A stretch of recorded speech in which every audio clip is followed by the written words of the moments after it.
AA Beyond Belief is a podcast by, for, and about people who have found a secular path to sobriety in Alcoholics Anonymous.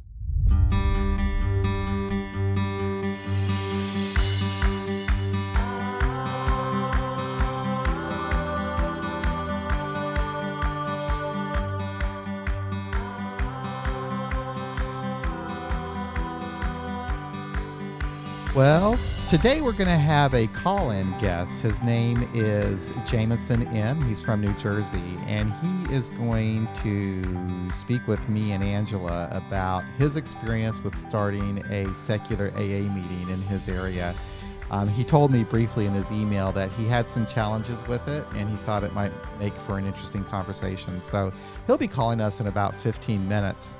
And I thought until then, Angela and I could chat about a few things. I know that she recently sent out a newsletter for the secularaa.org organization, so maybe she could update us on what's going on with all of that. Angela, how you doing? I am good, thanks. So did you read the newsletter? I probably should have asked you first. I did. I read it, and we'll be posting it tomorrow on AA Beyond Belief. So yes. Great. We sent out a newsletter with what's going on. The main thing that is on everyone's mind, I'm sure, is the conference in October. So this is I think we're calling it our 4th biannual International Conference of Secular Alcoholics Anonymous. And it starts on October 30th, 2020. So it goes over Halloween and that weekend. And it's in Washington, D.C., technically Bethesda, but it's right on top of the metro. So, we're calling it D.C. because it's easier. This year they've decided to have a theme. I don't think they actually, had themes in the last few that I know of. I missed Austin, but I was in Santa Monica and in Toronto. But this year they have a theme, the science of alcoholism and recovery. And so, we're going to have a lot of speakers and kind of take advantage of all of the experts that we have in that area, because there's the National Institute of Health and in different places there. And so taking advantage of that. And then of course there'll be panels and workshops and fun stuff, like poetry, through recovery and most likely yoga. Yoga is still pretty big, and those kinds of things. Also, I think different groups are trying to put on little times to get together. So like the Sober She-Devils meeting, which is an online secular meeting. They're, going to try to get together and not only have a meeting, but also, plan some stuff so that the women can enjoy spending some time together in person, since the meeting is online. And, a lot of the members are from all over the country and, Shanghai and Australia and things like that. So it's going to be an opportunity for a lot of that to happen. And I think that's what most people look forward to, is just getting together and being able to be with people, like-minded individuals and stuff. And what else is going on there? I think the links and everything are on the Secular AA website, and so you can go there. The rates for the hotel are super cheap. I think it's like $129 a night right now, which is amazing for that area. I don't even think I can get stuff that cheap near Seattle right now, and I'm planning to head there. So that's what's going on.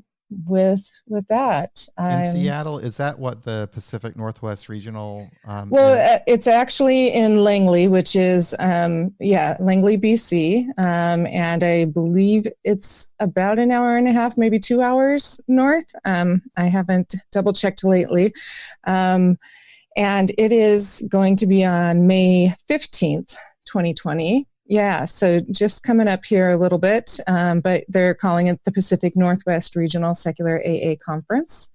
And the link to that is www.soaar.ca. So basically, SOAR ICSAA. Yeah. So, and you can go there. Also, if you're not anywhere near where you can remember that or write that down, if you go to AA Agnostica, they have a little article where the people who are putting it on, Ralph, I believe, wrote about, why they're doing it and their excitement about it. And then that also links to their registration page. Man, and it's amazing what they're doing. I'm just looking at their yeah. website. That is so much work. Golly. Yeah, yeah, it's a lot of work, and I also just like how they phrased things, how they framed it out of what their goal is. They're very much community oriented, and I like that. I think it's a good approach, and so I'm excited to go to it. I wasn't sure that I could handle another conference this year, but I'm going to drive. Yeah, I'm going to drive up, and I think a couple of members of my home group are as well, and that'll be cool because as a home group we haven't traveled since Santa Monica, and so it'll be nice to have a couple of my homies aboard for this one. Yeah, they're calling this one Big Tent. They got a really nice conference center there. I was just kind of looking at it, the picture of it looks nice anyway. Yeah. I think Greg's going to be there to talk more about the conference in DC. Roger's going to be speaking, and then Ray B, who spoke at Toronto, who I've passed his speech on to a lot of people regarding recovery capital, because I think it's very pertinent at this time, for us to be thinking about all the different things that go into our recovery. So this is Jamison calling us. All right, sounds good. Hey, Jamison, how you doing? Hey, John, I'm good. How are you? I'm doing great. Just sitting here chatting with Angela. She was updating us a little bit about what's going on with the conference for ICSAA, and also this new conference that's going to be taking place in the Pacific Northwest, actually in British Columbia. So anyway, we were talking about that, waiting for you to join us. Very cool. James. Hi, Angela. You actually sound really good, Jamison, I have to say. I'm impressed. Oh, well, thank you. I don't think I could take any of the credit. I'm impressed with my own technology. I swear to God, it's like I invented it myself. Very cool. I'm glad that the quality's coming in clear. Well, it was nice of you to write us. You mentioned that you started a meeting in your community in New Jersey, and that maybe you might like to talk about that and some of the challenges that you faced doing that. Do you think that would be a good subject to talk about today? Absolutely. I'm happy to tell you, how that started and the experience going through it and where we're at today. Okay. Sure. Well, let's go for it. Maybe we should start with a little introduction of yourself and how you got into recovery and how you learned about secularly formatted AA meetings, and then go into starting this group in New Jersey. Yeah, that sounds good. So, I was born and raised in Englewood, New Jersey, in Bergen County. That's about 5-10 minutes from the George Washington Bridge in Manhattan. And I had my first issues with alcohol and drinking when I was about 22, 23 years old. Prior to that, I was not drinking alcoholically, but I was still an addict. I was a food addict my whole life. And after getting weight loss surgery, which was successful, alcohol replaced that as my vice. Oh, wow. You have a lot in common with Angela. Yeah, you go. And it's funny, I've heard my story, told a couple times by women from ages, 25 to 45, and I'm like, that was some serious identification. Yeah. But yeah, so when I got that surgery and I started really just medicating with alcohol, I blacked out one night. And drinking and driving, unfortunately, is a large part of my story. But I woke up not remembering how I got home, and there was a ton of damage to my car. It looked like I rode rail on a highway. And so, in order to finish my college degree, I was going to undergrad commuting. I told my parents I would, admit myself into an intensive outpatient program. And I did that. And I was the best student I could have been. I said everything I thought they wanted me to say. All song and dance, but one of the requirements to complete that program was to come to AA. And I did, and I wasn't really ready. But but I was interested. Some things did make sense. Some stuff I did identify with, but I'd been an atheist since I was about 11 or 12 years old. And at this point, I was 23. And I really just butted heads with all of the God content in, the literature and the steps and some of the shares. And, I did ask. I remember I asked a counselor at that outpatient, is there any alternative that's, not religious in any way, or have any notion of, a supernatural higher power that's going to remove addiction from my brain? And he did, do some research for me, and it was like 3 hours away in South Jersey, and it wasn't feasible. So long story short is I white knuckled it on my own after I completed that program for about a year and a half. And things got better because I wasn't inviting chaos into my life, but I didn't change. And sure enough, I did pick up. And what happens when we pick up is, it progressed very quickly, and I did pretty much pick up right where I left off with the drinking. And so after a year and a half of being dry, I was on a run for about 2 years. And I got a DUI in November of 2017. And it was the closest thing that I had that you could call like that white light moment. But the illusion was smashed for me, right? I just knew that I could not drink like other people. I would never drink like other people again, and I needed help. And I reached out to the sponsor I got the first time around when I was 23. Just help. I need help. And he had moved out of state, but he put me in touch with my sponsor, who's still my sponsor today. And I was pretty willing to do whatever was asked of me at the beginning. I was able to either, basically tune out the stuff that I found problematic that caused a knot in my stomach when people would say things like, if you don't have God, you won't get sober. Or even worse for me was the kind of condescending, don't worry, keep coming, you'll find him. And I have a great sponsor who really helped me kind of work 2 and 3. That's where I really, kind of stumbled a little bit. But he was patient with me, and things were getting better. And so I was raised in a Jewish home. I'm half Jewish, half Greek Orthodox, or Gruish. And I happened to become very friendly with a guy who had some sobriety time in some of the meetings I still attend. And he was leading a sober Bible study at his house. And I was genuinely curious to check it out. And I got a lot out of it. Great conversations, really interesting stuff. And he referred to me as, the token Jew that attends the Bible study. And one day he asked me after one of those Bible studies, he said, I've been to that agnostic meeting with you over in Fort Lee. And that meeting helped me a lot. I found that about 100 days into my sobriety, Tuesday nights at 8:00 in Fort Lee. And I felt like I needed that to breathe easier and to help me appreciate the non-secular meetings. And he said, I went to you with those meetings, and I think they do a world of good.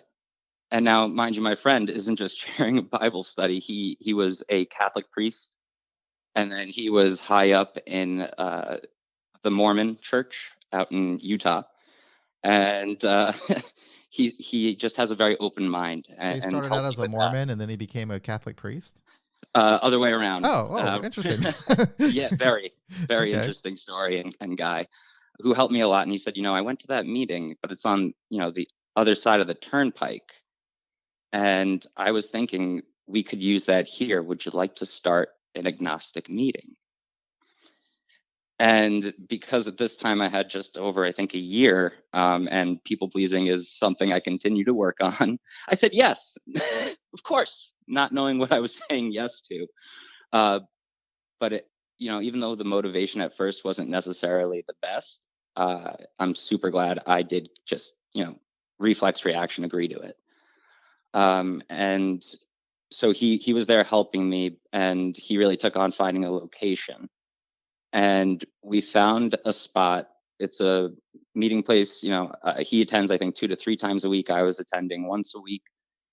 And they had a time slot for us on a Sunday, anywhere between, I think, 4:00 and 5:30. And long story short is after the church met with the board and they approved us, we were going to be proceeding, 2 back-to-back meetings on Sunday night, and we hit some unfortunate roadblocks. The gentleman that actually was presiding over both of those meetings did a lot of nasty stuff. I mean, he tried to push us out of the space, basically arguing that his meeting has a contract that says they have the space for X amount of time. And he also wrote some pretty nasty emails about my friend, the Reverend. And he sent that out to other AAs, and it became really messy and nasty and political very quickly. And I was surprised. I really was, and it was disheartening. But my friend, the Reverend, basically did the right thing, and he withdrew his bid from the location because he didn't want to jeopardize the other meetings, that meet in that location. And we found a spot not too far away, also on a Sunday in Lodi. And it was really scary going around and announcing that meeting that it was going to take place once we had our first start date set. I'm glad I put myself out there. I was encouraged by the Reverend, like when you go to meetings, just announce that, we're bringing a secular meeting. And there was a lot of confusion, a lot of, I think, just ignorance and a lot of excitement. And I had some really amazing interactions with folks after meetings coming up to me, like, beaming, grinning ear to ear. Can't wait. Other people, basically grilled me and accused me of not being sober because I didn't follow, quote unquote, Bill W.'s program because I didn't have Bill W.'s higher power. Oh, I didn't know that you were drunk if you weren't on Bill W.'s higher power. Oh, yeah, no, oh, shit. I better turn in my coin now. I knew that wasn't the case. And rage. And I'm not somebody who typically acts out on anger or feels it like that unless, I really hit my limit. And it's funny because there's a lot of friends that I've made in the rooms who have traditional faith, who do practice religion, but they're people that have helped me understand my own spirituality by listening to them and seeing how they make a distinction between their religious-based faith and spiritual fulfillment, spiritual growth, spirituality. And they were there like consoling me or keeping me calm when, the nasty things would be said. And they helped start that meeting. And what's wonderful is it is the most fulfilling meeting I go to now. It's huge. We started out, there was a lot of curiosity. There was probably like 35 people at the first meeting. And some of them got really, pissed off when they heard people really venting about, not needing God or like, and that Were was the my one people fear. that were getting mad, were they like from other meetings and then they were kind of shocked to hear that? Or were they just other agnostics that didn't want to hear the complaining? That's a great question. So now the first week, it was really like a lot of people who were curious. I don't know what their intentions were or the motivation to show up. It could have been, genuine support for the cause, curious, or let's see what this is really all about. I think, and I could be reading into it, but I think some people were really trying to basically find the evidence that they needed to see. I knew it. Yeah, this is an AA kind of thing, but it absolutely is. It is. And, the one fear I had going into it, and I, had help from a few of my friends who helped me, take on this whole thing, to not allow the meetings discourse become the equivalent of Bible thumpers, on the non-faith or more secular side of it, which did happen in the beginning. I think people needed to vent. Oh boy, doesn't it happen at every single group when it first starts? I hate it. I think people so. need to like vent. The first month, maybe month and a half, there was a lot of that. And, for me, this is about not drinking. And what the meeting ended up becoming, I love the format. So we do read from One Big Tent, the grapevine collection of atheists and agnostics, and reading some of the submissions. So that's the first meeting of every month. And then we have an open discussion. The middle of the month, the chair picks somebody to lead a discussion. So they get like an extended share for about 5 to 10 minutes, and then we open it up to the room on whatever topic. And then the last meeting of the month, and this was important to me as well as to my friend, the Reverend, that, I struggled with all the steps that referred to God or tried to mask that it's still God with a capital H in him. So we have a step meeting, the last of every month. What do you use for your step meeting? Say it again? What do you use any particular literature for your step meeting, or is it based on discussion? So it's mainly discussion based. I mean, I would just pull up online, the steps as they're written. In the 12 and 12, maybe I would, glance at some of the chapter itself to refresh my memory. But very short, just like, this is the step, this is what it, means to me or my experience with it. What's your take? Yeah. And what's amazing is seeing a lot of newcomers come in and like a sigh of relief, sometimes literally. And I'm glad that we got through that phase of like, isn't this exciting? And I can't believe those other meetings, and this is my happen. Like all the kind of just excitement blew over, and now what we're left with is an amazing meeting with just elevated conversation. Yeah, that sounds real familiar. Is that kind of familiar to what you experienced in Boise, Angela? Yeah, quite a bit of it. We didn't have any difficulty, finding a location. We went with the Unitarians. I believe we had done some research, and it sounded like a group in Hey, John, San Francisco. I can't hear Angela. Oh, you can't hear Angela. Okay. Oh, that's No. interesting. Oh, okay. I don't know why. Okay. That's something we'll have to work out. Can you hear me now? Is he not able to hear at all? No, and it must be the way that I bet you if I had him call in on the Bluetooth way, maybe you would have heard him. I don't know. Okay. That's weird. Anyway, sorry about that. Yeah, well, she was just saying that they didn't have a problem finding a location, but that they had those kind of similar things. I did too. Our group did too. In the very beginning, okay, what happened with us is we were most of the people that came to our meeting in the very beginning had either gone to AA and didn't like it because they didn't feel they fit in, or they would just never been to AA and would never go if there weren't a secular option. And so in the beginning, there wasn't a lot of bashing or anything. But then after about a year, our group like really grew. And what happened were some people from another group started coming to our meetings, and they were like totally relieved that they had a secular option. But unfortunately, what they would do is they would bash their old group a lot. They would complain about what they had experienced, and I guess they just needed to get it out of their system. So our meetings went through that period of time where we had a little bit of that. But then after a while, like you said, that went by the wayside, and now we're just left with a really nice meeting, where it's like no one even thinks about, it's any different than any other AA meeting. Right.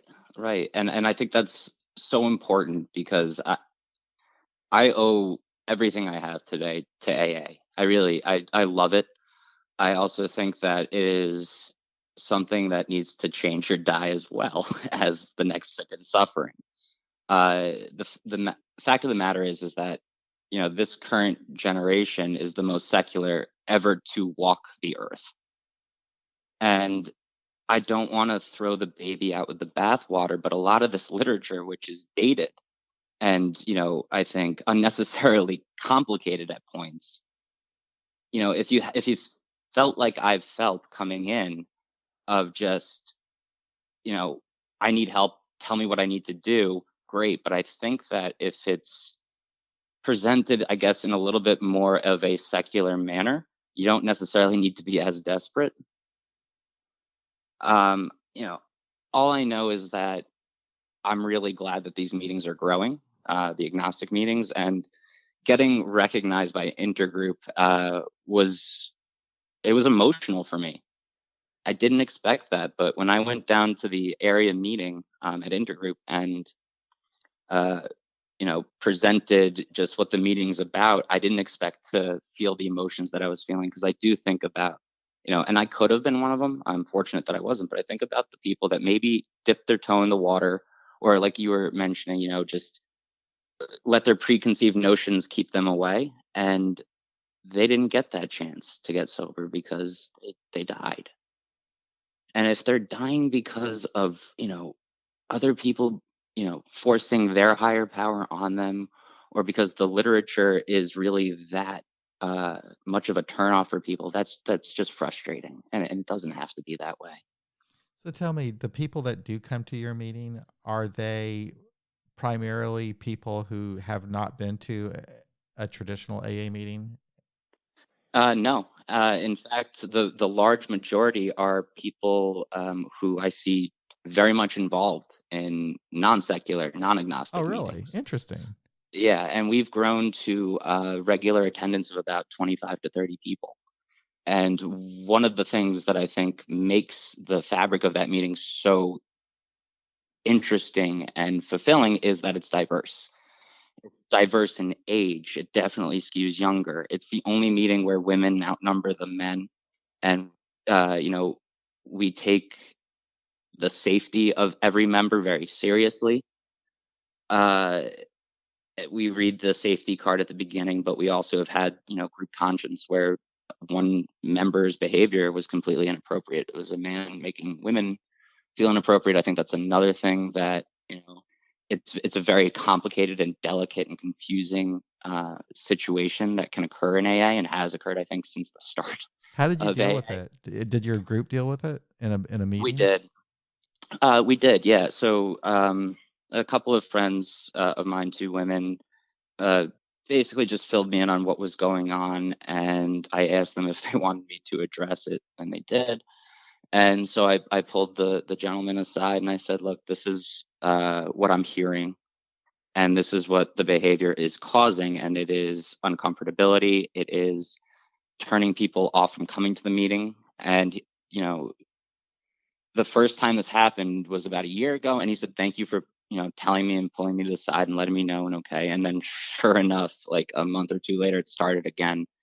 And just recently, we had to have a group conscience where you know we addressed the behavior in open forum with this guy in attendance. And I really didn't know what to say, so I kind of just opened the group conscience with that. I said, "Look, it's unfortunate that we're having this meeting, but it does need to happen." And so I just put it on. I gave him the opportunity to speak to the issue, and I gave him a heads up. We didn't try to surprise him and attack him. And I was just blown away by especially the ladies at that business meeting and how they conducted themselves in a calm and clear manner. Some of them going as far as to acknowledge, you know, how difficult it must be for him to be in the situation. But the long and short of it is, it became very evident that he didn't understand that this was problematic, that he never acknowledged that the behavior was wrong, never apologized. And so he's basically on notice. The group voted that he's not to sit next to any women during meetings, and that if it happens again, that's it. We call a group conscience. We ask him not to come back, and if we need to, we will, call the authorities. Wow, you guys Hopefully, it handled doesn't that get really there. well. Very mature way of handling it. We had that at our group, and I handled it personally and not such a great way. But what happened was the guy was talking to one of the women in our group in a way that if you spoke that way at work, you would be you would be fired for sexual harassment, basically. And so it was totally inappropriate. And I was really livid when I found out what was going on. And I pulled him aside and I told him, I don't want you to get any near any of the women in our group. I don't want you talking to them. Anyway, I was really upset about it. So he basically just stopped coming to the meeting, period. But I was just really, it just upsets me because, all of us work so hard to create a safe place where people can have an AA meeting, and to have something like that brought in just really upset me. And so anyway, I probably could have handled it better by bringing the entire group into it and having a discussion and maybe even allowing him to participate. Maybe he didn't understand that what he was doing was was wrong or was bothering people. I don't understand how someone couldn't think that, but you know, so Yeah. I yeah. mean, it's that old adage, some are sicker than others. Knock on wood, he hasn't, stirred up any trouble since, and missed one of like the three meetings or two of the three meetings we've had since that group conscience. But it's just the reason I mentioned that is because it just speaks to the character of the collective. Of wow, what a mature and responsible group. Um, And it's great and that I the love that group it. can Oh, take sorry. care of itself. That's what I like to see about the group that we started here is that now, like I haven't been going to very many meetings lately, and I don't know why. Maybe I'm a little bit burned out. I would like to start going back again. I go just to one meeting a week now, but what I like to see is without me being there as the founder, the group moves on. They don't really they take care of themselves. It governs itself, and that's I love to see that. They have business meetings. They have their trusted servants. it's you know I totally get it. That was one of the most rewarding aspects of this whole journey for me was I chaired the meeting for 3 quarters or yeah, about 3 quarters. And I can be very controlling and want to be a perfectionist and just one of those things I think a lot of people have within them of if I'm not here it's not going to work, and I recognize that, and I did have reasons to hold on to it for as long as I did, um, whether they were valid or not. But handing the reins over at the business meeting and seeing my friend who came in and is I think he's just coming up on a year soon, take it over and watching him really just blossom with his it's so cool. It's my favorite part of being in a meeting, especially regularly attending the same meeting, is watching the lights come on, watching, so to speak, them spread their wings and start to just grow. yeah. Yeah, So yeah, I I love just it. me too. And I had the same experience. We in the very beginning, like maybe I don't know, the first 6 months, maybe even the first year, I would chair most of the meetings, or the co-founder would chair most of the meetings. And I think we did that just to kind of get it so that we knew what the format was and kind of get things settled. But we always had business meetings from the start every quarter. And then we, after about I think the first year, we started having other people chair the meetings, and from there it's really taken off. Now there are other people who've joined the group who really have taken charge and responsibility for it, and they've just brought a whole new dimension to the group that I welcome and really love. And in our case, most of the people are those that have never been to AA other than our secular meeting. They don't have any of the background of the big book or any of that. It's kind of interesting. So our meeting is kind of unique in that they don't have that tradition behind them or that experience of any negativity in AA. They identify as AA members, and we go through everything, but they have no use for the AA literature, the big book, and so forth. Huh. Um, That and is fascinating. it really is. In fact, I made a mistake. We had a step meeting, and I was going to try to bring the big book into that meeting because I thought it might be nice that people know it and that they appreciate the history. And it was such a turnoff. It was horrible. They hated it. So, lesson learned. But isn't that interesting that It AA hangs is. on to that book and people really don't like it? It's not that good of a book anymore. I mean, it's old. Yeah, it is old. It is old, and like my experience with it is I didn't do my step work with through the big book. I did it out of the 12 and 12, and mostly over the phone with my sponsor. After I would read a chapter, we would discuss, and that worked for me. And he also, I really appreciate this, told me to skip chapter to the wives. Skip Um, it. Skip it. yeah, he's like, don't even read it. One, I'm not married, and he said you don't have kids, but also he's like, just it's dated and pointless chapter for you to read, maybe, and that's the way he kept it.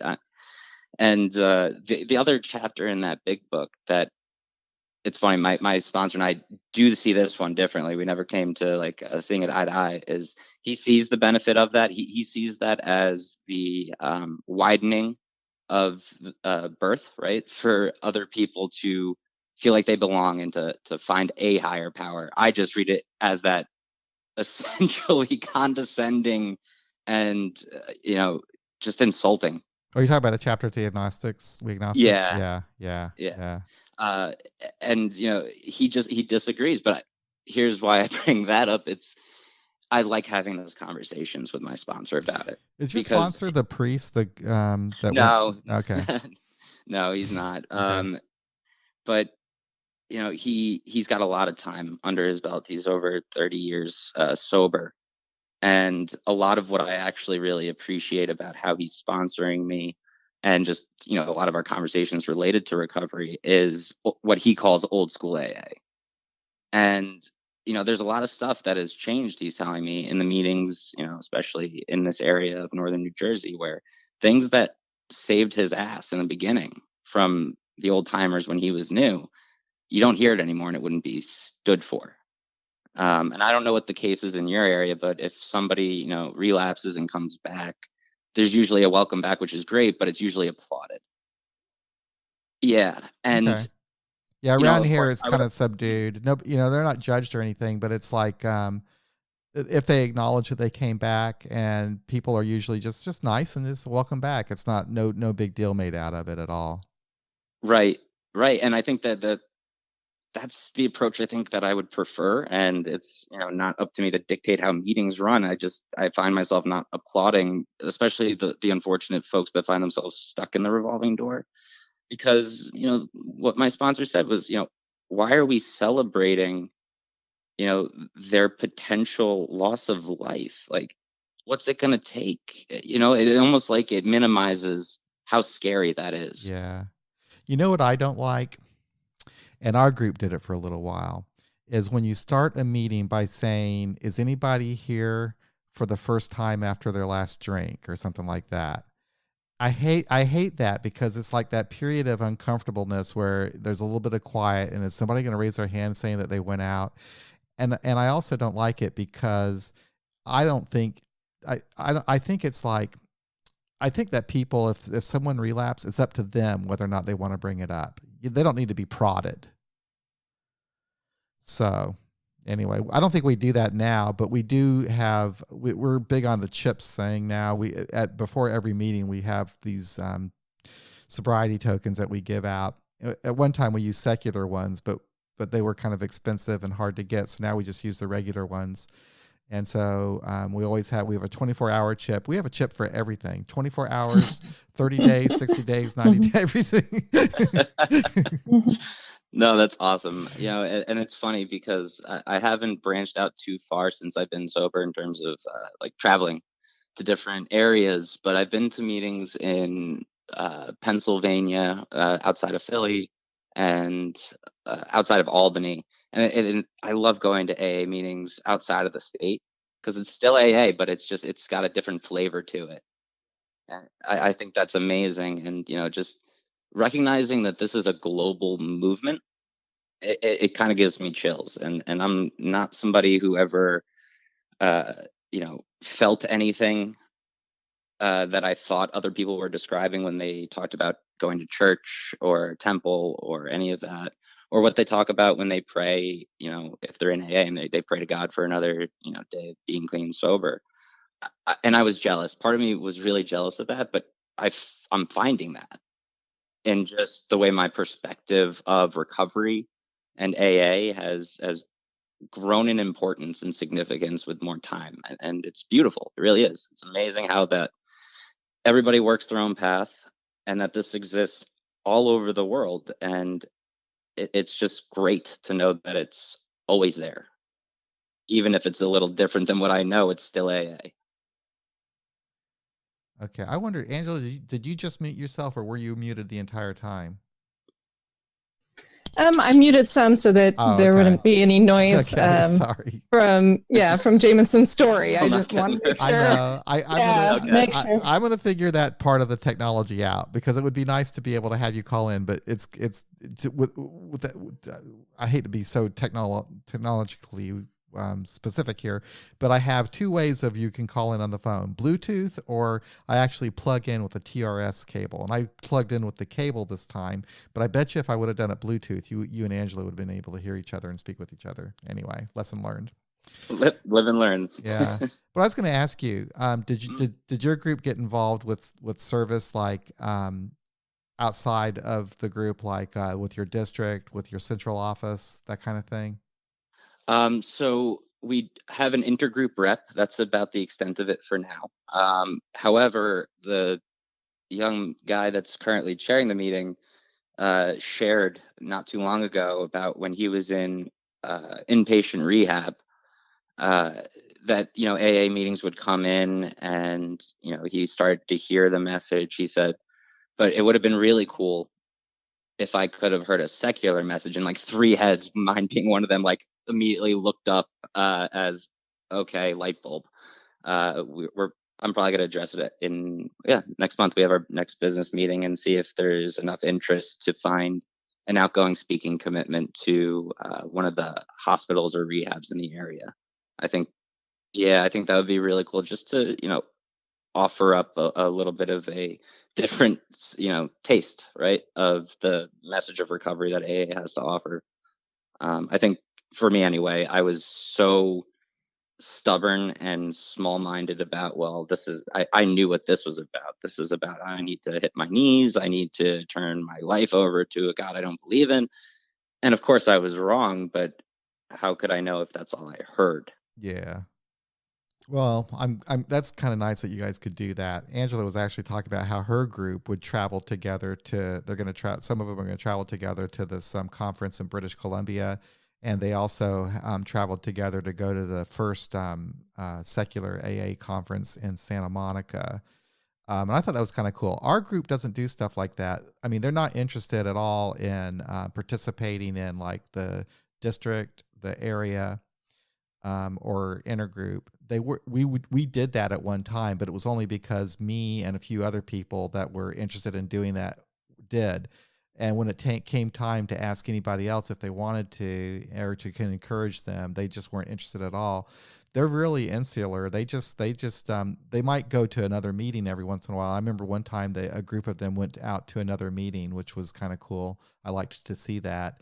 But for the most part, they just do things together within the group. And I guess that's okay. And maybe someday, I don't push it on to them to go out and do anything else, but I would like to see our group more connected to the greater AA community. But our group's very involved, but yeah.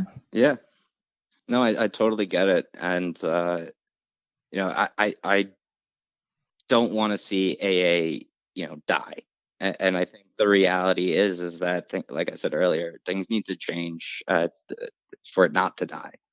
But how do we do that, right? You know what? AA is really interesting. There are other groups that start up and they don't have the magic of AA. So there's something about AA that's unique. And I think what it is, it's the... And I don't, and we could lose it if we're not open and inclusive, but there's I don't know. It's almost like there's a warmth to an AA meeting. If you go to like from what I hear, and I've not been to one, but like Smart Recovery, for example, it's a great program. It's secular, but it doesn't have the warmth. It has like, you have a person who is trained to lead the meeting, and they have like this therapy stuff that you do, and I'm sure that it's nice and people enjoy the meeting and get something out of it, but they don't tend to associate with each other outside the meeting, and it just doesn't seem as warm from what I hear from people, like you have in an AA meeting. And the same is true from what I hear with I've talked to someone from LifeRing, is the same way. It's like, they have like a little format for their meeting and everything, and people get along well in the meeting. But I don't know, you just don't have that sense of community like you have in AA. And I don't know what it is about AA that makes that possible. But I think that is one good reason for secular people to stay within the AA fellowship, because we have something really special. And our secular meetings are not, I don't know, they're not like therapy or something. It's like they're just one person helping another, like you find in any AA meeting. So I hope that AA survives, and I think the only way that it's going to is if we modernize and if we are inclusive. Yes. Yeah. No, I don't think I could have said it better. And, more will be revealed, I guess, right? I think that these secular and agnostic meetings are really important, just because I think it widens that berth, right? To open the doors a little bit wider for people who wouldn't have found us or come in otherwise. But I totally get what you're saying about the warmth of attending an AA meeting, and for me, I don't know about Smart Recovery personally. I know people that still attend or have attended, but for me, that warmth, that sense of like kind of being at home, regardless of where I am or what meeting, comes from the fact that I know that even though I might not know your name, I know how you felt or are feeling, whether I have been there and done the things you did the way you did it. I definitely had the same result of, emptiness, despair, all the wonderful things that come with active addiction When and I go use. to an AA meeting, even though I might not know everybody really well, I have that feeling of being with family, that sense of comfort of being with family. When I was going to group therapy, I was getting a lot out of it, but I didn't have that sense of that I have in an AA meeting. I don't know what creates that, but it's very special. And I think that the people in the secular AA community who think that we should go off and do our own thing should be really careful when they think about that, because hopefully they could maintain that. But I think that's worth preserving. Yeah, So, no, I agree completely. yeah, and we have this infrastructure too of connecting with each other through the AA service structure. Angela mentioned that you couldn't hear her, but she says her group is really involved, and I think it's important to because of that, to preserve that infrastructure, that service infrastructure, and also that secular people be part of it, so that we have a voice there, because that's the only way you're going to see. If you want to see our literature modernized or anything like that, the only way it's going to happen is if people that want that get involved with the service structure. 100%, and I applaud her and her group for taking that on. I mean, part of it I think is I personally have benefited from quote unquote coming out of the closet with my atheism. And I don't force that into my shares. It's really depending on the circumstances and if I'm sharing as a member of the group or qualifying. But when I qualify, I do touch on it. And there have been times where I totally sidestepped it or I avoided it when I was newer, because I was afraid. I was afraid of how it would be perceived. I was afraid of how it would make me look. But the more honest and open I am in general when I'm participating in an AA meeting, especially when I'm qualifying, the risk is 100% worth the reward. I've had people come up to me and say, wow, I didn't know there was somebody else that felt that way or believed or lacked belief the way I do. And, a few of them have become regular members of the agnostic meetings I go to. But, AA, like you said, it has the set infrastructure, it has the platform, and I don't want to see the baby get tossed out with the bathwater. And I don't want to change AA. I want AA to change. Yeah, that's good. I that's a good way of putting it. I'd like to see it evolve. I like to see it just be more. Um, and I when I say AA too, that's another weird thing, because AA is really your home group, right? And our home group is doing just fine. But AA World Services, what I'd like to see them do different is have. I think it's important to have more. I'd like to see them have more modern literature. I'd like to see I love the big book. It's a great historical document. Keep it around. But we should be able to write some material that addresses the steps and the suggested program of recovery in language that people can relate to today and going forward. Yeah. So. And it's funny because I just last week had this conversation with my sponsor, who, when I was, I think, probably around 60 some odd 70 days, I was on step 3, I believe. He gave me a printout of The Dilemma of No Faith that Wilson wrote. And it was this essay about basically Bill owning his the errors that he made in being judgmental or thinking that his way was the only way when it came to higher power and belief, and seeing what it caused, and also listening to other AAs of that time when he wrote it, kind of conducting themselves similarly with, I guess, bias and prejudice against people who didn't believe or didn't believe the way they believed. And it's this wonderful article, and it didn't even hit me when my sponsor gave it to me, but recently somebody who was leading one of the agnostic meetings brought that in as the material for our discussion. And I saw it in this whole other light where I had so much more understanding of how huge that was for Bill to write it. And I really encourage anybody who's interested to seek it out, The Dilemma of No Faith. Actually, I have it right here. It's God as We Understand Him, The Dilemma of No Faith. It's from 1961. I'm like, why isn't that inserted in the big book? But, the book is the book. If it works for you, great. And I think if you have a faith in God, I am truly happy for you if it's helping you. And I actually benefit from when people who have that kind of faith share about it. I used to be turned off and angry, or I don't know, just I would check out. And now I try to listen more, and everybody has something to offer if I'm paying attention. Yeah. Well, why don't we, in closing, why don't you tell us where your group is and when it meets?